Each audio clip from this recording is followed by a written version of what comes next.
Institute of objective studies के बानी doctor मंजूर आलम साहब का 13 जनवरी की अला सुबह इंतकाल हुआ। वो इस दुनिया से रहलत कर चुके हैं, इंतकाल कर चुके हैं। उन्होंने अपने पीछे एक इल्मी विरसा छोड़ा है, एक इदारा छोड़ा है, थिंक टैंक जिसे कहते हैं। और जो है डॉक्टर मंजूर आलम साहब काफ़ी अच्छे से अलील थे।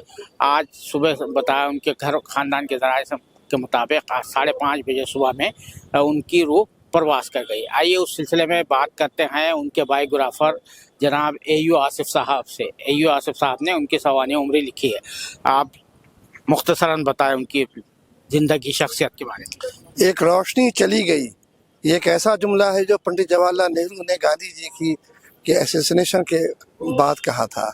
आज मुझे याद आता है बरजस्ता कि हमारे बीच से एक ऐसी रोशनी एक बार फिर चली गई है। डॉक्टर मंजूर आलम 80 साला एक ऐसे शख्स थे जिन्होंने जंग अजीम दोम के बाद के हालात से लेकर अब तक दुनिया में जो कुछ हो रहा है उसको अपनी आंखों से देखा था। उनका सबसे बड़ा कारनामा यह है कि इन्होंने एक थिंक टैंक की बुनियाद डाली हिंदुस्तान में, और एक ऐसा थिंक टैंक जो पसमानदा तबकात, अक़लियतों व दीगर दबे कुचले लोगों के मफाद में काम कर रहा था और आपको तहक़ीक़ात कर रहा था और आदाद व शुमार जमा कर रहा था। मैं समझता हूँ उनका ये एक ऐसा कारनामा है जो बहुत सी तंजीमों को जो पहले से थी वो पीछे छोड़ गया, और यही वजह है कि इसमें सिर्फ मुसलमान ही नहीं बल्कि दीगर दबे कुचले लोग भी शामिल थे। यही वजह है कि आज पूरा समा गमगीन नज़र आ रहा है, शौक़फुल है, और हम उम्मीद करते हैं कि उन्होंने अपने पीछे जो वर्षा छोड़ा है, अपने पीछे उन्होंने बड़े बड़े स्कॉलरों का, उलमा का, और आपको दानिश्वरों का, और आपको सोचने समझने वाले तबकों का जो एक सिलसिला छोड़ा है, और थिंक टैंक की शक्ल में जो आयुष छोड़ा है, वो उनके इस कॉज को आगे बढ़ाएगा। और ये एक ऐसा काम है जो कभी ख़त्म होने वाला नहीं है। अल्लाह ताला मंजूर आलम साहब की इन कोशिशों को मकबूल करे। प्रेस क्लब ऑफ इंडिया जिसका मैं रुकन रखी भी हूँ, उसकी आमला का भी मेंबर रहा, वो भी इस सिलसिले में उसने गम का इजहार कर दिया है, क्योंकि मंजूर आलम साहब का उसके गहरा ताल्लुक़ था।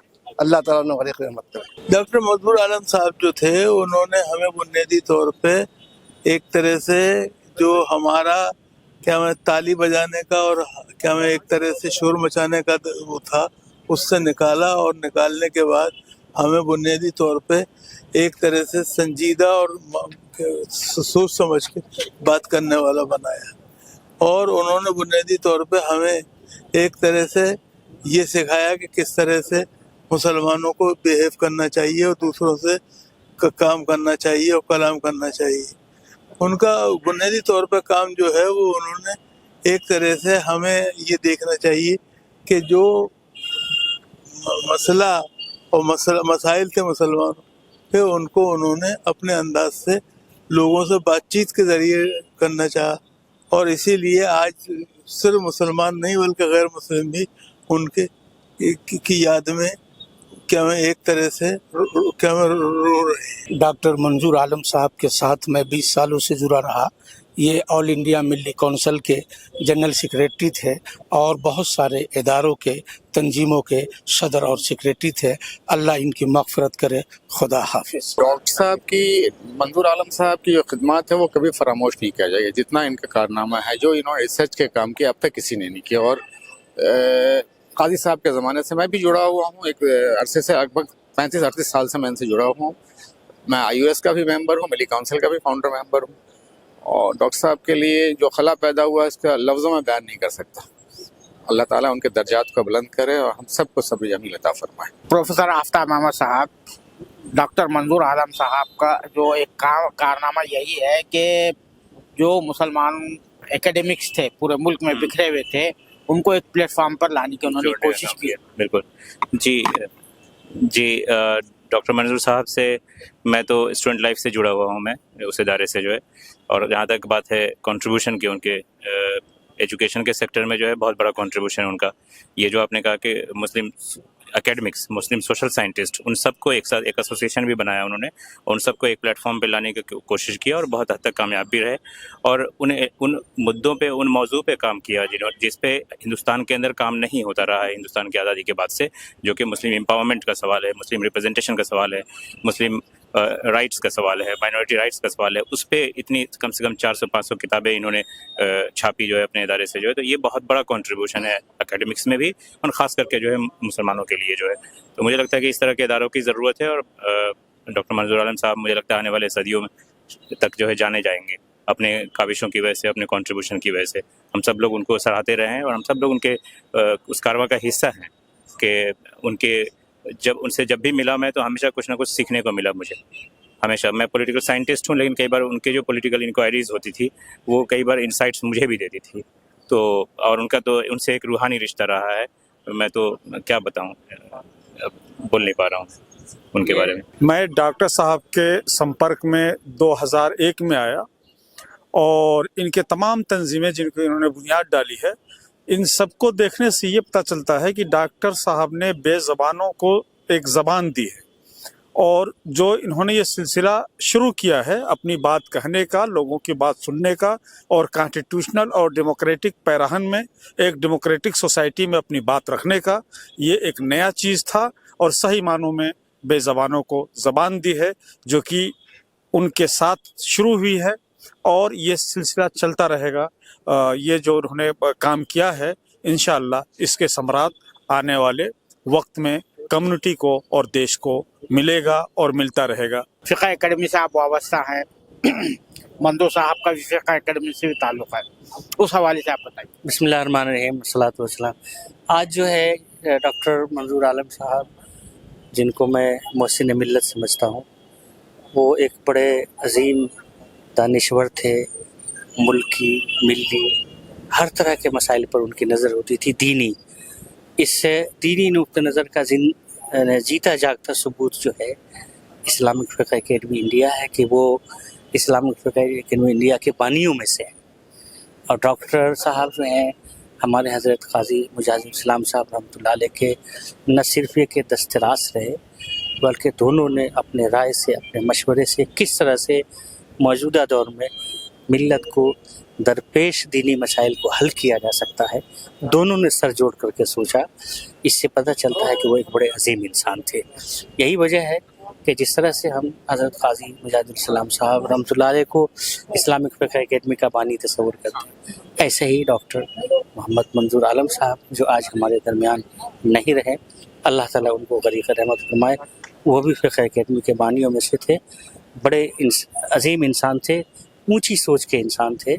उन्होंने अपने काम से, अपने अमल से हर तबके को मुतासिर भी किया और फ़ायदा भी पहुँचाया। कासिम रसूलिया साहब, आपका डॉक्टर मंजूर आलम साहब से बहुत अरसे से एक ताल्लुक़ रहा है, उनके कई जो है क्या कहेंगे आपको, उनकी जो वेंचर्स थे, इनिशिएटिव्स थे, उसमें शामिल रहे आप।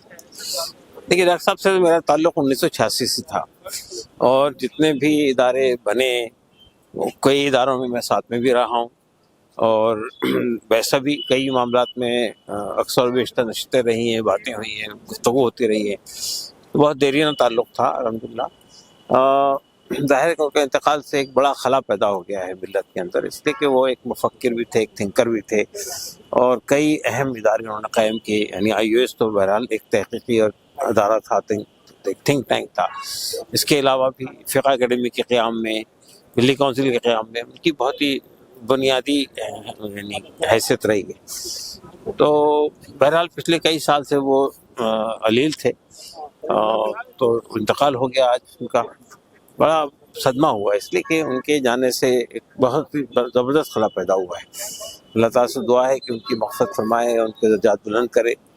और डॉक्टर साहब की ये खूबी ये थी कि उन्होंने एक हिंदुस्तान के अंदर एक मुसलमानों के थिंक टैंक का तस्वुर दिया था, फिर उसको काबिल अमल बनाया, और मुल्क के मुख्तलिफ यूनिवर्सिटियों से कई एकेडमिशियंस को, कई रिसर्च स्कॉलर्स को और कई बड़े थिंकर्स को उन्होंने वाबस्ता कर लिया था IUS से। تو ایک زمانے میں تو IOS کے نے کئی اہم سیمینار منعقد کیے، ایسے سیمینار کے جو آپ کہہ سکتے ہیں کہ وہ کئی اعتبار سے منفرد نوعیت کے تھے، کئی ریسرچ سامنے آئی، کئی پبلیکیشنز نکلے.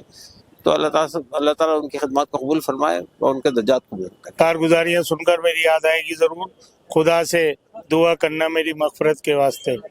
جو ہندوستان قوم ملت کے بیچ میں جو خلا پیدا ہوا ہے ڈاکٹر منظور عالم صاحب کے انتقال کے بعد، اللہ سے یہی دعا ہے کہ اللہ تعالیٰ ان کو جنت الفردوس میں اعلیٰ سے اعلیٰ مقام دے، اور ان کی جگہ کوئی ایسا نعم البدل پیدا ہو جو قوم ملت ہندوستان کے لیے رات دن انہوں نے محنت کی ہے، وہ کسی سے چھپی ہوئی بات نہیں ہے. میں بھی کوئی 20-25 سال سے دیکھ رہا ہوں ان کے ساتھ، ان کی سرپرستی میں بڑے بڑے کنونشن، پورے ہندوستان کے اسٹیٹوں میں میٹنگیں، کانفرنس، تالکٹورا اسٹیڈیم ہو، اندرا گاندھی ہو، چاہے کانسٹیٹیوشن کلب ہو، سب آپ کی سرپرستی میں ہم لوگوں نے کام کیا ہے. ڈاکٹر منظور عالم صاحب کے ساتھ کام کرنے کا مجھے موقع ملا ہے. کئی سال میں نے ان کے انڈر میں رہ کر کام کیا ہے اور ان کی خدمت کی ہے، آفس کی خدمت کی ہے. اور اس کے علاوہ بھی میں نے آفس سے ہٹ کر بھی جو انہوں نے بہت قیمتی کام کیے ہیں ان کاموں میں ان کا تعاون کیا ہے. منظور عالم صاحب کی جو خصوصیات ہیں اس کو بیان کرنے کے لیے وقت چاہیے، اور انشاءاللہ مجھے موقع ملے گا میں مضمون کی صورت میں اس کو پیش کروں گا. ڈاکٹر صاحب کے کچھ کام تو ہیں جو بہت نمایاں ہیں، سب کو معلوم ہے. آپ کی جو ایکٹیویٹیز تھی سب کے سامنے تھی.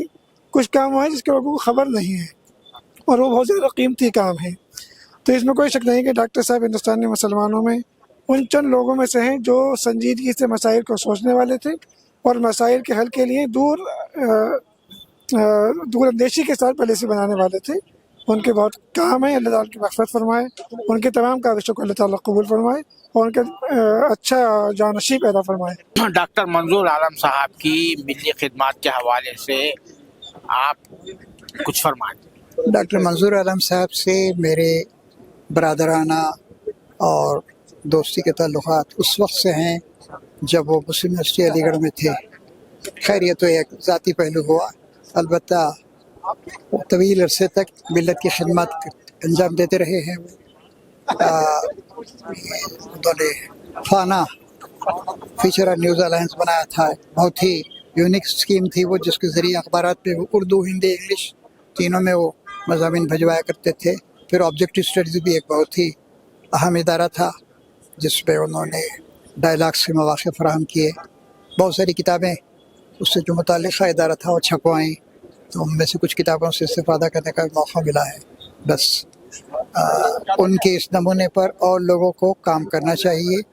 ان کے 2 بچے جب مدراس میں پڑھ رہے تھے تو میں ان کا میرے حلقہ تھا، ان کا میں تعلق تھا وہاں. تو امید ہے کہ ان کے بچوں کے لیے خاص کر میں یہ پیغام دینا چاہوں گا کہ وہ اپنے والد مرحوم کی ان عظیم خدمات کے امین بنے اور ملک و ملت کو فائدہ پہنچاتے رہے. اللہ انہیں کروٹ کروٹ نصیب فرمائے آخرت کی ابدی اور سرمدی زندگی میں. ڈاکٹر منظور عالم صاحب کی ملی خدمات کے حوالے سے کچھ فرمائیں. باری صاحب، منظور عالم صاحب جیسی شخصیت کا ہمیں چھوڑ کے جدا ہو جانا ایک بھاری لاس ہے. انہوں نے نہ صرف ملی خدمات انجام دی لیکن ان ملک کے سطح پر قوم کے علاوہ تمام لوگوں کے لیے جو خدمت، جو ان کا سوچ تھی کہ ملک کو کس طرح سے مضبوط کیا جائے، کمیونٹیز کو کس طرح سے مضبوط کیا جائے اور قومی یکجہتی کو کیسے برقرار رکھا جائے، یہ جو ایک بڑا کام انہوں نے کیا، اس کے لیے قوم، کمیونٹی، ملک، ہم سب لوگ ان کو زمانے تک یاد رکھیں گے.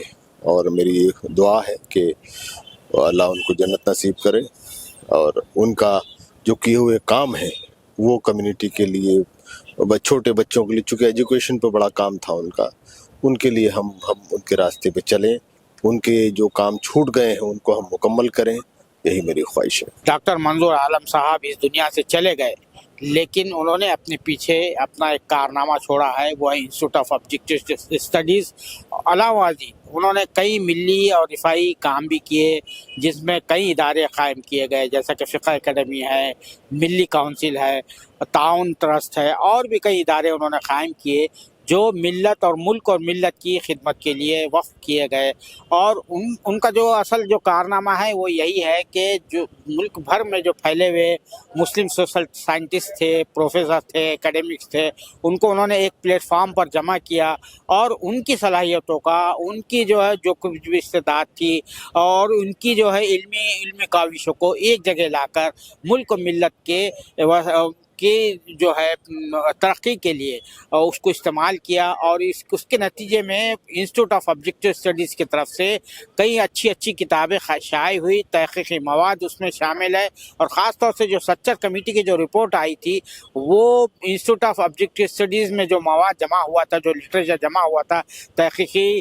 جو مواد جمع ہوا تھا مسلمانوں کے تعلق سے، وہ اس میں بہت کام آیا۔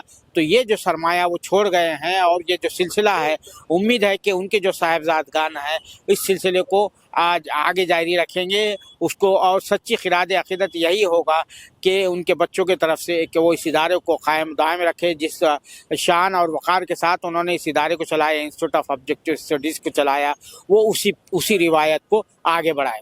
کیمرہ مین ذیشان راہی کے ساتھ میں عبدالباری مسعود، نئی دہلی۔